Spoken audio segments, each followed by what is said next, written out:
भक्तों, हर हर महादेव। आइए रामायण पाठ्यक्रम में चौपाइयों का गायन करें, उनका भावार्थ समझें। पिछले भाग में हमने गाया कि गुरु वशिष्ठ जी भरत को विभिन्न प्रकार से समझाते हैं कि वह पिता के लिए सोच न करें, और क्योंकि पिता उनके सोचने योग्य नहीं हैं, और बताते हैं कि उनके पिताजी का देहावसान अपना धर्म के निर्वाह में हुआ, और प्रभु श्री रामचंद्र जी धर्म के निर्वाह के लिए ही राजपाट छोड़कर वन चले गए, और तो वो भी धर्म का निर्वाह करें, अपने कर्तव्य का निर्वाह करें। पिताजी ने उन्हें राजपद दिया है तो उसे स्वीकार कर और राज्य को चलाएं। आगे जैसा रामचंद्र जी के आने पर उनके विचार होगा तो वह प्रभु के आने पर उनको राज्य सौंप कर प्रभु श्री रामचंद्र जी की सेवा करेंगे। इस प्रकार में समझाते हैं। आगे माता कौशल्या उन्हें कुछ कहती हैं, समझाती हैं। तो आइए उन चौपाइयों का हम गायन करें और भावार्थ समझें। वीडियो अच्छा लगे तो यूट्यूब चैनल को जरूर सब्सक्राइब करें, शेयर करें, जय श्री राम कमेंट में जरूर करें। आइए। कौशल्या धरि धीरज कहई, पूत पथ्य गुरु आय सुअहई, सो आदरिय करिय हित मानी, तजिय विषादु काल गति जानी। माता कौशल्या धीरज धरकर भरत से कहती हैं कि हे पुत्र, गुरु की आज्ञा पथ्य रूप है, उसका आदर करना चाहिए और हित मानकर उसका पालन करना चाहिए। काल की गति जानकर और विषाद का त्याग कर देना चाहिए। बन रघुपति सुरपुर नर नाहु, तुम यही भांति तात कदराहु, परिजन प्रजा सचिव सब अम्बा, तुम ही सुत सब कह अवलंबा। माता कहती हैं, श्री रघुनाथ जी वन में हैं और तुम्हारे पिताजी सुरलोक में हैं, और तुम इस प्रकार से कतरा रहे हो। पुत्र, कुटुंब, मंत्री, राजा, कुटुंब, प्रजा, मंत्री, सब माताओं के सब तुम्हारे ही सहारे हैं। लखी विधि बाम काल कठिनाई, धीरजु धरहु मातु बलि जाई, सिर धरि गुर आयस अनुसरहु, प्रजा पाली परिजन दुख हरहु। माता कहती हैं कि विधाता को प्रतिकूल जानकर और धीरज को धारण धरो। माता तुम्हारी बलिहारी आती हैं, गुरु की आज्ञा सिर चढ़ाकर उसी के अनुसार कार्य करो, और प्रजा का पालन करो, और कुटुंबीय के दुख को हरो। गुरु के बचन सचिव अभिनंदनु, सुने भरत ही हित जनु चंदनु, सुनि बहोरी मात मृदुबानी, शील स्नेह सरल रस सानी। भरत जी ने गुरु के वचनों और मंत्रियों के अभिनंदन अनुमोदन को सुना, और उनके हृदय के लिए मानो चंदन के समान शीतल थे। फिर उन्होंने स्नेहमयी वाणी से माता के स्नेह और सरलता सनी हुई माता कौशल्या की वाणी को सुना। सानी सरल रस मातु बानी, सुनि भरत व्याकुल भय, लोचन सरोरुह स्वत सिंचत, बिरह उर अंकुर नय, सो दशा देखत समय तेहि, बिसरी सबहि सुधि देह की, तुलसी सराहत सकल सादर, शिव सहज स्नेह की। सरलता के रस में सनी हुई माता की वाणी सुनकर भरत जी व्याकुल हो गए। उनके नेत्र में आंसू आ गए, प्रेमांसू आ गए, विरह रूपी नवीन अंकुल को सींचने लगे। उनकी वह दशा देखकर उस समय सबको अपने शरीर की शुद्ध भूल गई। तुलसीदास जी कहते हैं कि स्वाभाविक प्रेम की सीमा श्री भरत जी की सब लोग आदरपूर्वक सराहना करने लगे। भरत कमल कर जोरी, धीर धुरंधर धीर धरी, बचन अमीय जन बोरी, देत उचित उत्तर सबही। धैर्य की धुरी को धारण करने वाले भरत जी धीरज धरकर कमल के समान हाथों को जोड़कर वचनों को मानो अमृत में डुबोकर सबको उचित उत्तर देने लगे। मोहि उपदेश दीन गुरुनी का, प्रजा सचिव सम्मत सबही का। मात उचित धरि आयसु दीन्हा, अवश्य शीस धरि चाहूं कीन्हा। भरत जी कहते हैं कि मुझे गुरुजी ने बहुत सुंदर उपदेश दिया। प्रजा मंत्री आज सभी का सम्मत भी है। माता ने भी उचित समझकर ही आज्ञा दी है और मैं भी अवश्य उसको सिर चढ़ाकर वैसा ही करना चाहता हूँ। गुरु पितु मातु स्वामी हित बानी, सुनि मन मुदित करिय भली जानी।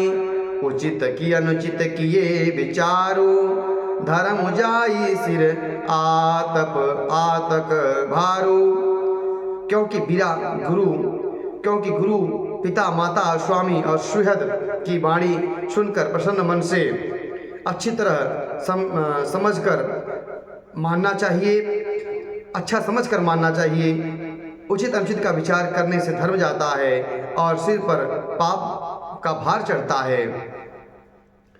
तुम तो देहु सरल सिख सोई, जो आचरत मोर भल होई। यद्यपि सब समझत हवनी के, तदपि होत परितोष न जी के। आप तो भी वही सरल शिक्षा दे रहे हैं जिसके आचरण करने से मेरा भला होगा। यद्यपि इस बात को मैं भली बात समझता हूँ, तथापि मेरे हृदय को संतोष नहीं होता है। अब तुम विनय मोरि सुन लेहु, मोहि अनुहरत सिखावन देहु। उत्तर देव क्षमव अपराधु, दुखित दोष गुण गणहीन साधु। आप लोग मेरी विनती सुन लीजिए और मेरी योग्यता के अनुसार मुझे शिक्षा दीजिए। मैं उत्तर दे रहा हूँ, यह अपराध क्षमा कीजिए। साधु पुरुष दुखी मनुष्य के दोष गुणों को नहीं गिनते हैं। पितु सुरपुर सिय राम बन, करन कहूँ मोहि काजू।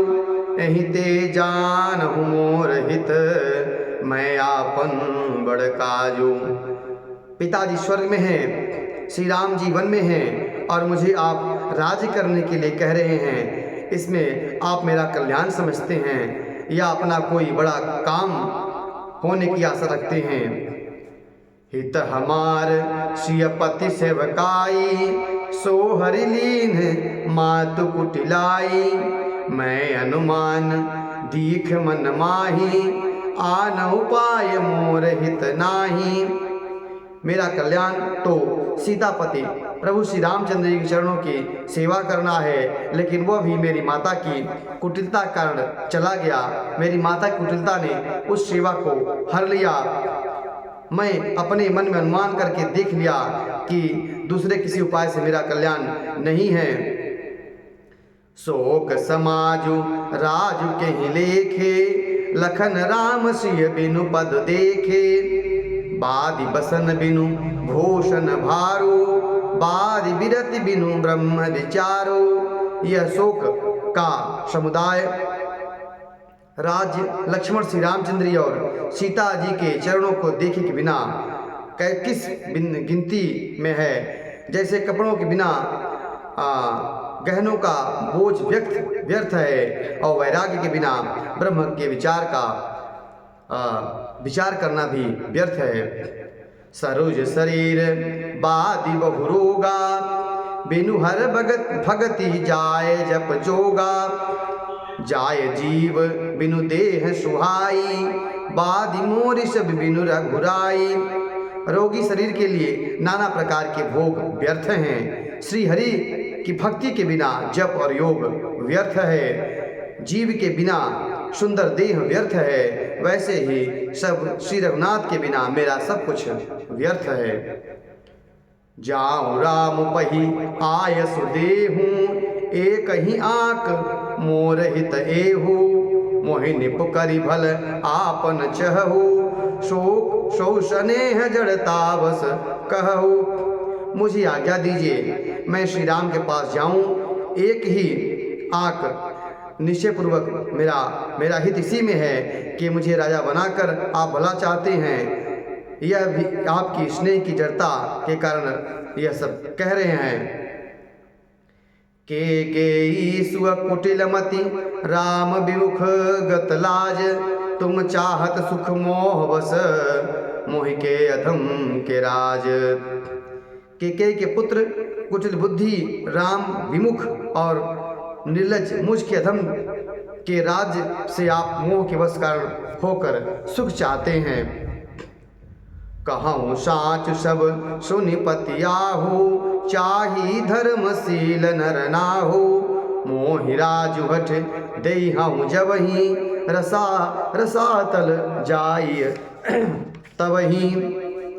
मैं सत्य कहता हूँ, आप सब सुनकर विश्वास करें। धर्मशील को ही राजा होना चाहिए। आप मुझे हट करके जो ही राजा बना देंगे तो यह पृथ्वी रसातल पर चली जाएगी। मोहि समान को पाप निवासु, जहि लगसी राम बनवासु। राय राम कहु कानन दीना, बिछरत गवनु अमरपुर कीन्हा। मोहि समान, मेरे समान कौन पाप की पुंज होगा, कौन पापी होगा जिसके चलते श्री और रामचंद्र जी को वनवास हो गया और जिन्हें पिता ने उन्हें वन दे दिया और उनके बिछड़ते ही उनका स्वर्गवास हो गया। मैं सठु सब अनरथ कर हेतु, बैठ बात सब सुनहु सचेतु। बिन रघुबीर बिलो की अबासु, रहे प्राण सही जग उपहासु। मैं दुष्ट और सारे अकर्थों का कारण हूँ, होश हवास में बैठा सब बातें सुन रहा हूँ। श्री रघुनाथ जी से रहित घर को देखकर मैं जगत का उपहास सहकर भी मेरे प्राण बने हुए हैं। राम पुनीत विषय रस रूखे, लोलुप भूमि भोग की भूखे। कहाँ लगी कहों हृदय कठिनाई, निदर कुलिस जहीं लगी बड़ाई। श्री राम रूपी पवित्र विषय रस के आसक्त नहीं हैं, ये लालची भूमि और भोगों के ही भूखे हैं। मैं अपने हृदय की कठोरता कहाँ तक कहूँ, जिनके वज्र का भी तिरस्कार करके बड़ाई पाई है। कारण ते कारज कठिन होई दोष नहीं मोर, कुलिस अस्थित ते उपल ते लोह कराल कठोर। भरत जी कहते हैं कारण से कार्य कठिन होता है, इसमें मेरा दोष नहीं। हड्डी से वज्र और पत्थर लोहा भयानक और कठोर होता है। आज की कथा यहीं तक। अगले भाग में हम इस प्रसंग का गायन करेंगे जिसमें भरत जी बन जाने के लिए कहते हैं। कथा अच्छी लगी हो तो YouTube चैनल सब्सक्राइब करें, शेयर करें। हर हर महादेव।